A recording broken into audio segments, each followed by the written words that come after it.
Welcome to my channel science reporter. आज का जो टॉपिक है वो how to improve marks. I am going to tell you some 15 important pro tips for improving your marks in subjects. And तक देखिए video ताकि आपको पता चले कि आप क्या क्या मिस कर रहे थे एंट्री देने से पहले। ठीक है, अब मार्क्स इंप्रूव करने पड़े तो उसके लिए बेहतरीन तरीके से सोचें और जो टिप्स बता रहे हो इस पर अमल करें। इंशाल्लाह आपकी बेहतरी आपके लिए बेहतरी ही होगी। ठीक है, पहला टिप क्या है, एटलीस्ट 4 सब्जेक्ट्स। देखें, इंप्रूवमेंट के बच्चे गलतियाँ करते हैं कि वो एक या 2 सब्जेक्ट करते हैं। आपने चारों के चारों सब्जेक्ट की इंप्रूवमेंट देनी है। टोटल हर बोर्ड के मेरे ख्याल से डिफरेंट नहीं होता, सेम ही होता है कि 4 सब्जेक्ट्स इंप्रूवमेंट दे सकते हैं। तो अगर आपको पास एक ये सिस्टम मिल चुका है कि आप 4 सब्जेक्ट्स इंप्रूवमेंट दे सकते हैं तो आप 4 सब्जेक्ट की इंप्रूवमेंट दें। ठीक है, टाइम मैनेज हो जाता है। आपने वो पॉइंट सब्जेक्ट्स देखने जिसमें आपके मार्क्स काफ़ी लो हैं और आप उसमें करना चाहते हो। खासतौर पर उन सब्जेक्ट्स देखने जो अगर आपके वो तो सोने पे सुहागा हो जाता है ना। अगर आपका जो एंट्री टेस्ट में जो टॉप सब्जेक्ट्स होते हैं लाइक फिजिक्स, केमिस्ट्री, बायो और इंग्लिश, उनमें आपके मार्क्स कम आए तो आप उनमें अगर इम्प्रूव होना चाह रहे हैं तो वो और बेहतर हो जाएगा। ठीक है, क्योंकि उससे आपके साथ साथ एंट्री टेस्ट की तैयारी भी होती जाएगी। अगर नहीं है तो कोई मसला नहीं, उन सब्जेक्ट को पहले देखें जिनमें आपके मार्क्स कम है, 7 to 8 मार्क्स कम है, किसी में 6 मार्क्स कम है, तो उन पॉइंट्स को देखें, उन सब्जेक्ट्स को देखें।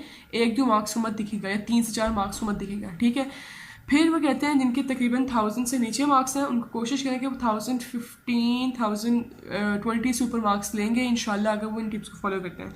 4 सब्जेक्ट इंप्रूवमेंट होगी। सेकंड पॉइंट है, डोंट वेस्ट डेज। माइंड को कंट्रोल करें अपना। ये मैं हमेशा हर वीडियो में कहती हूँ, अपने माइंड को कंट्रोल करें, क्योंकि माइंड ही है जो चीज़ खेल रहा होता है, जो प्ले कर रहा होता है आपके साथ।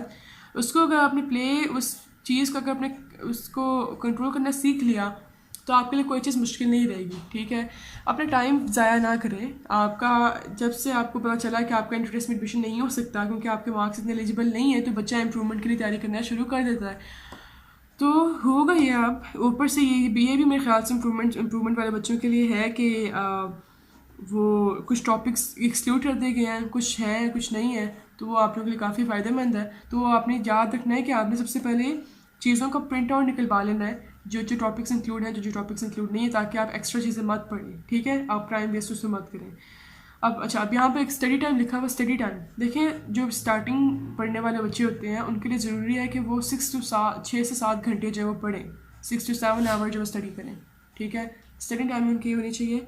1 महीने के बाद आपको अपना टाइम बढ़ाना है कम से कम 14 आवर्स। 14 आवर्स नहीं, कम से कम 12 आवर्स। ठीक है, ये टाइम जो है कि इम्प्रूवर को देना होगा अपनी स्टडीज़ को, तब जाकर उसके मार्क्स इंप्रूव होंगे, 1000 से ऊपर आएंगे, वरना नहीं आएंगे। और एक एंट्रेंस के बच्चे के लिए ज़रूरी है कि वो 1000 से ऊपर मार्क्स ले, क्योंकि एंट्रेंस से कुछ पता नहीं होता, कभी क्या कर देते कभी क्या कर देते हैं। फिर थर्ड पॉइंट है, make week plans. Week plans का मैंने काफ़ी अपनी वीडियो से बोला है कि वीक प्लान बनाया अपना। डे 1 में आपने क्या करना है, डे 2 में क्या करना है। मैंने एक बना रही हूँ इस वीडियो पे भी एक बनाऊँगी मैं इंशाल्लाह। मैंने एक पेपर तैयार किया, उस पर मैं दिखा रही थी आपको। ये एक वीक प्लान मैंने किया है फ्रेशर्स के लिए कि डे 1 आपने ऐसे बनाना है, डे 2 ऐसे, डे 3, डे 4। मैं वो एक वीडियो अलग से जारी करूँगी, उसमें आप देखिएगा। फिर ये कुछ रिपीटर्स के लिए ये 7 डे प्लान है, ये डे 1, डे 2, डे 3, फिर आगे डे 4, दैन यहाँ पे डे 5, डे 6 एंड डे 7। ठीक है, इस तरह के मैं आपको बताऊँगी दोबारा। और कुछ मैंने एक और डेली रूटीन का बताया है, ये डेली रूटीन वाला है टॉपिक। ठीक है, तो ये भी आपको मैं इम्प्रूवर्स के लिए ख़ास तौर पे जो इम्प्रूवमेंट कर रहे हैं बच्चों उनके लिए डेली रूटीन क्या होनी चाहिए। ठीक है, तो ये मेरी डेली रूटीन थी। ठीक है, आप मैं इस तरीके से देख के आपने अपनी डेली रूटीन बनानी है। ये नहीं ज़रूरी आप इस चीज़ को फॉलो करें, कुछ क्रिएटिविटी अपने माइंड में लाएँ, खुद सोचें। ठीक है, और उसको आप खुद जो है पुटअप करें उसके अंदर। फिर फोर्थ पॉइंट है, learn all the 4 subjects a day. एक दिन के अंदर आपने चारों के चारों सब्जेक्ट्स को पढ़ना है। ये नहीं कि एक दिन के आपने अंदर सिर्फ एक ही सब्जेक्ट को पढ़ना है। अब आप कहेंगे कैसे पढ़ सकते हैं हम, एक चैप्टर बड़ी मुश्किल से 6 से 7 घंटे लेता है फिसी का, वो तो आम सी बात है। देखिए, एक छोटा चैप्टर तकरीबन 3 to 4 आवर्स लेता है। ठीक, कंप्लीट करना, उसको छोड़ना नहीं है छोटे चैप्टर को। आपने करना ही अगर 4 चैप्टर्स हैं, 4 सब्जेक्ट्स हैं, ये मैं 4 सब्जेक्ट बता रहा हूँ क्योंकि इम्प्रूवमेंट करने वाले बंदे वही बेहतर रहते हैं जो 4 सब्जेक्ट इम्प्रूव करते हैं। ठीक है, तो आपने करना ये है कि चारों के 4 सब्जेक्ट को एक दिन में कैसे इम्प्रूव कर सकते हैं, कैसे पढ़ सकते हैं, सॉरी। उसमें सबसे पहले बात ये करनी है कि एक आपने डिफ़िकल्ट से चैप्टर रखना है किसी भी सब्जेक्ट का, एक आपने ईजी रखना है, एक डिफ़िकल्ट रखना है, एक ईजी रखना है। ठीक है, ऐसे करना है। ये नहीं कि एक ही दिन में सारी डिफ़िकल्ट रख लो, एक दिन में सारी ईजी रख लो। डिफ़िकल्ट एंड ईजी का कॉम्बो रखना है आपने। इसमें आपने अगर एक चैप्टर लेंथी है तो उसको आपने हाफ कर देना, डिवाइड कर लें। पेजेस गिनने कितने पेजेस हैं, उन पेजेस को डिवाइड लें। लेंथी अगर 20 to 30 पेजेस का तो 15 पेजेस कर लें। अगर एक छोटा चैप्टर है लाइक 10 पेजेस का तो उसको आपने एक दिन में ही कंप्लीट करना है, वो ईजी चैप्टर होगा, ठीक है। और दूसरा जब वो डिफिकल्ट चैप्टर होगा, ठीक है। Lengthy is not difficult, lengthy को आपने वैसे भी हाफ करना है, ठीक है। तो ये आपका आपने जो है वो एक दिन में अंदर 400 चैप्टर कैसे कवर करने बता दिए मैंने आपको। वो आप पे है कि आप उसको कैसे कवर करते हैं, मैंने आपको एक टेक्निक बताई।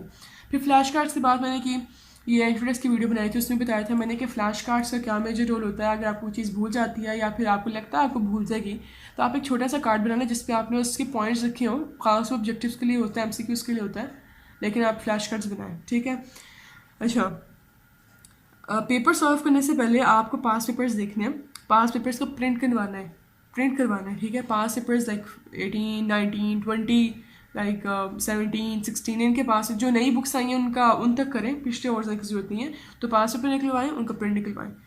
ऑब्जेक्टिव्स सॉल्व करें की बुक्स के अंदर से। 7th पॉइंट है, ऑब्जेक्टिव्स को सॉल्व करना ज़रूरी है। ऑब्जेक्टिव से मार्क्स आपके नहीं कटने चाहिए। आपने इंट्रोडक्स दिया है, आपको पता होना चाहिए कि आपने MCQs कैसे सॉल्व करने हैं। एक बच्चा जो इंप्रूव कर रहा होता है उसका माइंड अब चल ही किसी डिफरेंट तरीके से रहा होता है, क्योंकि उसने इंट्रोडक्स दे चुका है वो, ठीक है।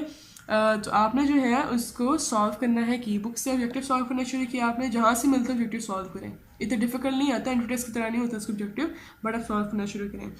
फिर 8 पॉइंट ये है, बताती हूँ आपको क्या। अच्छा, 8 पॉइंट ये है कि cram your topics, make multiple headings.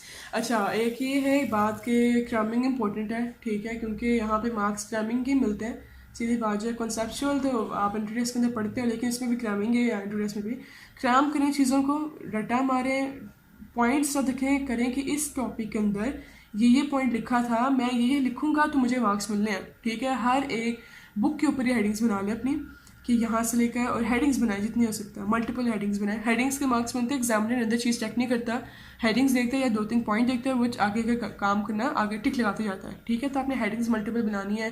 Blue marker जो मैंने रखा है, इस तरह का मार्कर रखने मेरे पास, और इससे काम करने है। एक मैं इस पर बनाऊंगी, प्रेजेंटेशन भी वीडियो बनाऊंगी, वो दिखाऊंगी कैसे प्रेजेंट करते हैं। अच्छा, 9th है, प्रैक्टिस डायग्राम इफ पॉसिबल। एक जो एक्स्ट्रा पॉइंट मिलता है आपको एक इम्प्रूवर को ख़ास तौर पे, कि आप डायग्राम अगर किसी चीज़ से बनी है तो उसको ड्रॉ करें, ठीक है। और डायग्राम भी पेन से ड्रॉ करनी थी, पेंसिल से नहीं, ठीक है। ये भी पॉइंट है कि प्रैक्टिस करें, डायग्राम जितनी हो सके अगर हैं तो लाजमी करें, उसका एक्स्ट्रा पॉइंट होता है, ठीक है। Focus on short question, 10th point है। हाफ पेज का एक शॉर्ट क्वेश्चन आपका होना ज़रूरी है। जो पेपर होता है उसका हाफ पेज हो गया, ठीक है, उसका लाजमी होना, उतनी लेंथ होना ज़रूरी है। अगर नहीं तो बड़ा बढ़ा भी दें, वो आप पे डिपेंड करता है। लेकिन क्योंकि शॉर्ट क्वेश्चंस का जो एक पूरा एक प्लेटफॉर्म होता है वो काफ़ी बड़ा होता है, उसके डिफरेंट क्वेश्चंस आते हैं, और वो अच्छा खासा जो है वो लेंथ बना लेता है आपका पेपर की। आधे से ज़्यादा तो आपका शॉर्ट क्वेश्चन से डिपेंड कर रहा होता है। मार्क्स का जो होता है ना, टॉप मार्क्स की जो एक उनकी शेड्यूलिंग होती है, वो शॉर्ट क्वेश्चन पे डिपेंड करती है। तो शॉर्ट क्वेश्चन को अच्छे तरीके से याद करें कि अगर आपको एक क्वेश्चन आता है, वो आते भी जो एंड पे क्वेश्चन लिखे होते हैं उनसे बन के आते हैं मोस्टली, वो इसलिए करना है। पास पेपर्स देखें, आपको इससे ज़्यादा अच्छा अंदाजा होगा। लॉन्ग क्वेश्चन की बात करें तो लॉन्ग क्वेश्चन में मैक्सिमम हेडिंग्स बनाएं आप। मैं बार बार इस चीज़ को कहती हूँ, मैक्सिमम हेडिंग्स बनाएं। 3 से 4 पेज का एक लॉन्ग क्वेश्चन आपका हो, ठीक है। ये लेंथ इंपॉर्टेंट है, आपको लॉन्ग क्वेश्चन 3 से 4 पेज का हो। अगर आपकी राइटिंग छोटी है, बड़ी करें उसको, छोटी ना करें, ठीक है। फ़ायदा नहीं है छोटी है कोई भी। उसके अलावा सॉल्व मैक्सिमम न्यूमेरिकल्स या फ्री मार्क्स। न्यूमेरिकल सॉल्व करें, न्यूमेरिकल्स आते भी वही हैं जो बुक में लिखे होते हैं, कोई न्यूमेरिकल ना छोड़ें, मेरी माने तो कोई ना छोड़ें। पेपर में न्यूमेरिकल आता है, पहले न्यूमेरिकल सॉल्व करें, ठीक है। वो मुफ्त के नंबर होते हैं, क्योंकि वही जो आता है, ये नहीं कि अलग से कोई न्यूमेरिकल आपको कहीं से उठा के देते हैं तो आपके लिए मुश्किल है। फॉर्मूलाज लगाने होते हैं, कैलकुलेटर आपके पास होता है, आपने बस उसको मिनटों में सॉल्व करना होता है, उसमें कहीं से मार्क्स काट नहीं सकता बंदा, ठीक है। यूनिट्स का देख ले, ये सारी चीज़ें करनी है वो देख लेते हैं। दूसरे शॉर्ट क्वेश्चन मार्क्स कर सकते हैं, न्यूमेरिकल्स मुफ्त के नंबर, उनको मत छोड़िएगा। पेपर प्रेजेंटेशन, ओके, पता है क्या, पेपर प्रेजेंटेशन का एक फ़ायदा ये होता है कि अगर आपने अगर कोई चीज़ गलत भी लिखी है ना, मेरे एक दफ़ा ये हुआ था 9th-10th में, मेरी पेपर प्रेजेंटेशन अच्छी थी, अभी तो मैंने अच्छा नहीं लिखा, बट मैं आपको सिखाऊंगी कैसे पेपर प्रेजेंट करते हैं। उसमें मेरा एक पूरा 10 मार्क्स का इस्लामियात का लॉन्ग क्वेश्चन गलत था, ठीक है। मेरी पेपर प्रेजेंटेशन इतनी अच्छी थी कि वो मेरे मार्क्स 50/50 आए इस्लामियात के अंदर, ठीक है। क्यों आए? क्योंकि मैंने पेपर अच्छी तरीके से प्रेजेंट किया था, मेरा वो गलत था पूरा का पूरा क्वेश्चन। एग्जामिनर ने मेरी चीज़ें ने बस देखा कि पेपर कितना अच्छा प्रेजेंट किया, उसकी वजह से उसने मुझे मार्क्स दिए। पेपर प्रेजेंटेशन के फ़ायदे तो किस्मत लग गई तो लग गई, और पेपर प्रेजेंट करने से एक ब्यूटिफिकेशन आती है पेपर के अंदर, जो बहुत इंपॉर्टेंट है, ठीक है। उसके अलावा कहते हैं secure full marks in objective, बता चुकी हूँ मैं इंट्रोडक्शन के अंदर भी, आपने प्रैक्टिस किया होगा कि ऑब्जेक्टिव में मार्क्स कैसे कितने नहीं देने, और पेपर में मार्क्स फुल सिक्योर करना फॉर एग्जांपल खास तौर पर ऑब्जेक्टिव के अंदर बहुत ज़रूरी है। उसमें सिर्फ 15 मार्क्स आपने सिक्योर करने ही करने ना, ये लगा लें आप। ओके 15 पॉइंट मैंने लिखा है, कोई अकेडमी ज्वाइन करें और उधर वो तो जाकर पेपर्स दें। कुछ अकेडमीज़ होती हैं जो अलग से इम्प्रूवमेंट का सेशन रखती हैं जिसमें वो इम्प्रूवमेंट के बच्चों के टेस्ट लेती हैं, वो लाजमी दें, ठीक है, वो लाजमी ज्वाइन करें। आई थिंक 2000 और 3000 रुपीज़ होते हैं अकेडमीज़ लेती हैं वो इम्प्रूवमेंट के बच्चों के लिए, वो सिर्फ टेस्ट ही देते हैं। मतलब कि फिर अगर आपने टेस्ट दे दिया तो आपने जाकर किसी टीचर से डिस्कस करना है तो आपकी मर्ज़ी है और करें जाके डिस्कस, ठीक है। वो आपको क्लास में नहीं बिठाते अलग से। मुझे जिस अकेडमी का पता है मैं आपको बताती हूँ कि वो कहते हैं कि फिर आप जो है वो कोई अकेडमी ज्वाइन करो और उसके पेपर्स देना शुरू करें। इससे काफ़ी बहुत ज़्यादा फ़ायदा होता है, आपकी एक रूटीन बन चुकी होती है पहले बार, और आपको लिखने का तरीका आ चुका होता है। जब पेपर में बैठे तो आपको अजीब नहीं लिखता, ठीक है। अकेडमी ज्वाइन करें, पेपर्स दें, ये सारी चीज़ें बताई मैंने आपको कि मार्क्स इंप्रूव कैसे करने चाहिए आपको। इंशाल्लाह होपफुल हूँ मैं कि आप जो है अगर इस चीज़ को फॉलो करते हैं तो आपके मार्क्स आसानी से जो आप 1000 सिक्योर कर सकते हैं, क्योंकि ये जो पॉइंट्स हैं काफ़ी जो है वो सिंपल है लेकिन लोग समझते नहीं इन पॉइंट्स को। समझना ज़रूरी है, अपने माइंड खोलें, क्रिएटिव थिंकिंग करें, और दूसरी बात क्या है डेली रूटीन और जो वीक प्लान्स हैं वो बना के काम करें, अपने आप को सिस्टमाइज तरीके से लेके चलें, लेज़ी पर्सन ना बने क्योंकि टाइम नहीं है अब, ठीक है। अगर आपने एनुअल टेस्ट करना है पास तो उसके लिए ज़रूरी है कि आप इंप्रूवमेंट पेपर दें और अपना फुल दें। अगर कोई चीज़ कर रहे हैं तो फुल दें, ठीक है, वरना ना करें, ठीक है। तो मेरा बस यही आपने कोई एडवाइस है जो बताई मैंने आपको। और इसके अलावा अगर कोई आपने क्वेश्चन पूछना है, कोई क्वेरी आपको है तो कमेंट में प्लीज़ करें, मैं हाजिर हूँ आपके क्वेश्चन को आंसर करने के लिए।